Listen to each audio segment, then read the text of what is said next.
Okay, so setting up a new Drupal site. First thing you're going to need to do is create an empty database. So we go and do that. WAMP.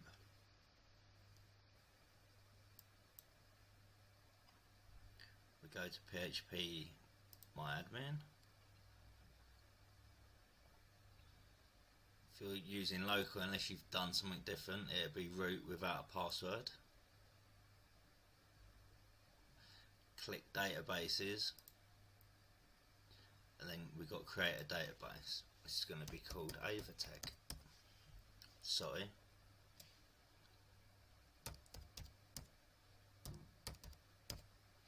Appscape. Once we've done that, create,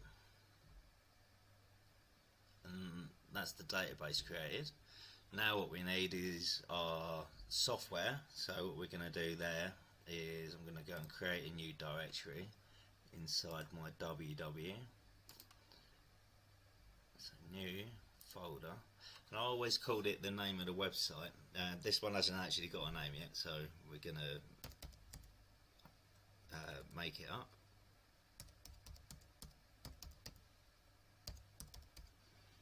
And I'll probably come back and change that.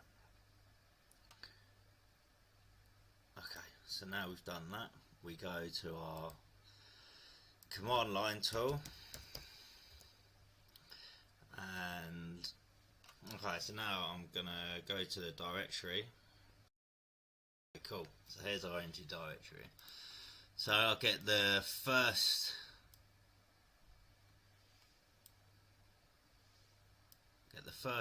composer command and pop that in.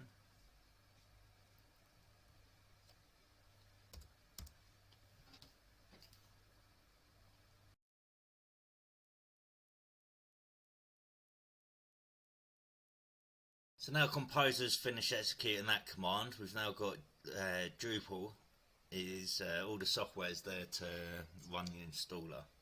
So we are gonna modify this next command, and we're gonna put in our database name here, which was Appscape. We can put in our site name.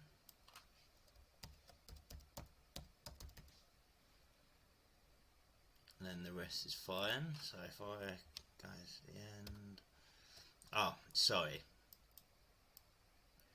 at the end, after putting the site name, we put the account name. This is for user 1, that's always mine, and then account password. Obviously you'd put in a secure password, not test password, but I don't want to share my password with you. So next, paste that in.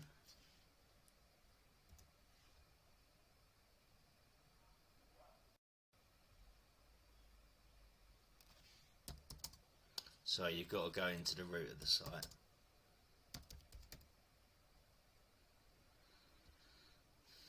And in fact, before I do that, I'm going to go and move those folders around.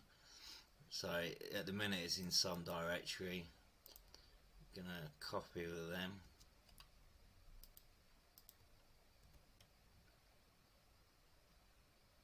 Now we're going to get rid of that some directory. Now if we go back and run that command, hopefully it's going to work. Drop all tables, yes.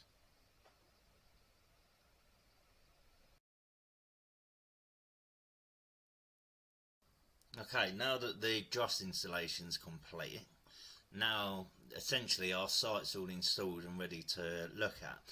But we still haven't sorted out the virtual host, and this is what allows us to put in a nice URL and get our development site to appear, the one that's on your laptop. Okay, so we go to WAMP.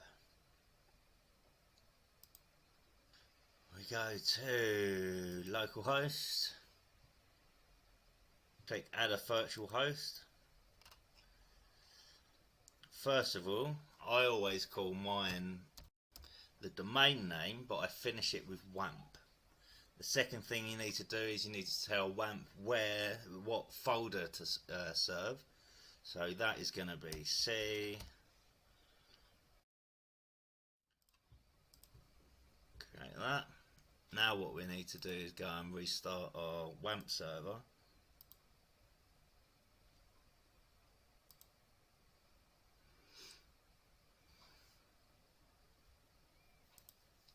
And we have to wait for this to go green.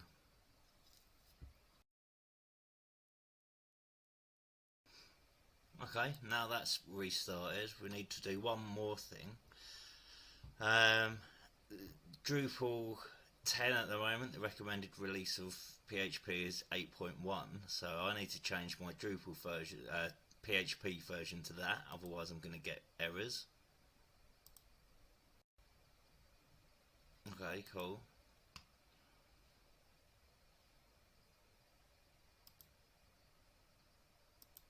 So now we just visit that URL that we set up as a virtual host app.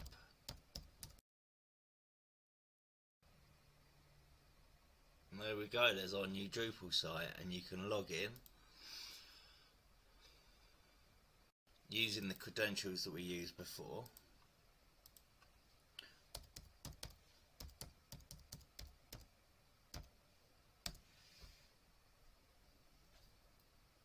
And there we go, logged into a new Drupal site in a fairly short amount of time with not that much effort. So now we've got Drupal installed, what we need to do is add on some essential modules that are going to improve the usability of the site, and also go a long way to help with SEO and making the site come up in Google. So we go back to here, these commands are going to be in the video description, by the way. So we copy the next one.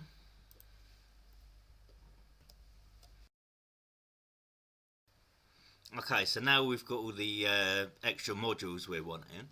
Now what we need to do is use Drush to turn all this stuff on for us. So the next command will do that for us. So copy that and then go and pop that in the command line. Okay, cool. There you go. There's all the modules installed, ready to move on. Now the next thing I always do straight away is create a base theme, because that's where we will do, that's a custom theme, that's where we're going to do our CSS and add our templates, etc. Because what we do not ever do is get a base theme and hack it and start making changes to that. No, you make a sub theme and that's where you're going to make your changes. So let's go and do that now. Actually, before we do the sub theme, I need to show you something else. If you go to, sometimes it'll throw loads of errors because we've installed so much stuff via Drush. So what we just doing Drush cache rebuild sometimes doesn't do it necessarily. So we need to go into our database. So we go WAMP PHP my admin, and then we would pick the database that we're interested in, Appscape in this instance, and then we go down here and all of the tables that have got cache underscore something we need to empty. So you'd go down, click all of these ones. Once you've selected all the tables with cache underscore, just cache underscore, sorry, you come down to the bottom and you click empty. Do not click drop, empty. And this is the command it's going to run, so we can click yes.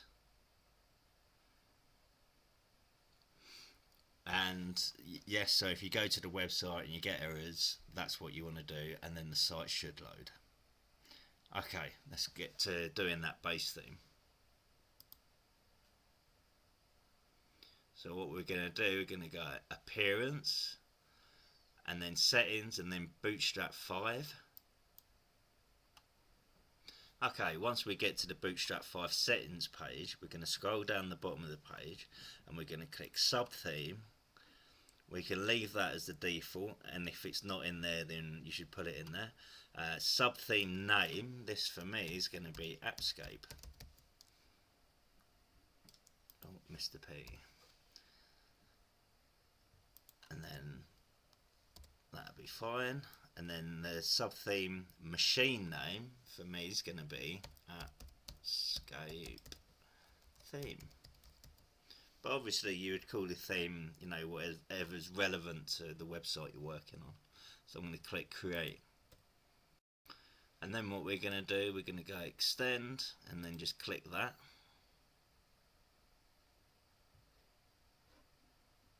Sorry, appearance, sorry.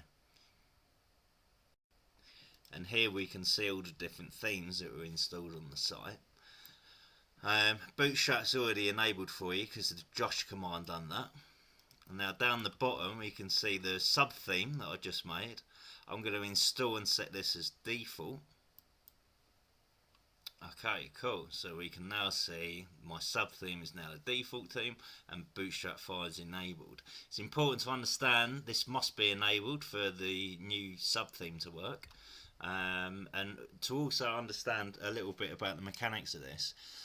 So Bootstrap 5 is a contributed theme, and that is what we refer to as our base theme. Then what we do is create the sub theme. The sub theme will inherit absolutely everything that's in this base theme, but it also allows us to add customizations. Now the reason we do that in the sub theme is because we can then still update Bootstrap when there's new updates available, and if we hack the hell out of that, our base theme, then we wouldn't then be able to do updates. So that is why we have our base theme and then we have our sub theme. And very quickly also, I'll just show you in my folder what's happened. So here I am at my Drupal root, so you go in web, then themes, and we've got these two folders. So in contrib, which is short for contributed, we've got our Bootstrap 5 theme, and in our custom one we've got our sub theme. Inside the sub theme folder you're going to find these files. Now what I often do myself is I'll go into the CSS and I'll create a CSS file, which is where all of my tweaks are going to be. Seems I can't do it that way, so if we go and open TextPad and save as, then we go and navigate to that folder and into the CSS, and then I call this custom CSS, and that's where all my CSS is going to live.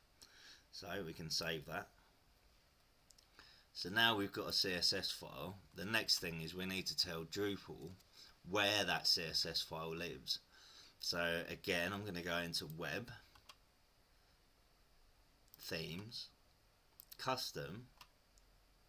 That takes me to my Appscape theme, and then this time what we're going to do is click on the libraries file, and here we can see this is where we tell Drupal where CSS and JavaScript files are. So I'm just going to copy that for an easy life. We can paste that in there. And this one's called custom CSS, and then save the file. I can close that, and that's it really. I think you should be good to go. New Drupal site set up, all the SEO modules enabled, user interface enhancement for different admin screens, and a sub theme created and a CSS file created for your code, and telling Drupal how to do that. So yeah, that's as far as we're going to go in this video. Hope you found it interesting and straightforward, and I'm just going back to the home page so you can see the different theme in effect. And there you go, that's the Bootstrap 5 theme, all ready to go. I hope you enjoyed the video, and see you on the next one.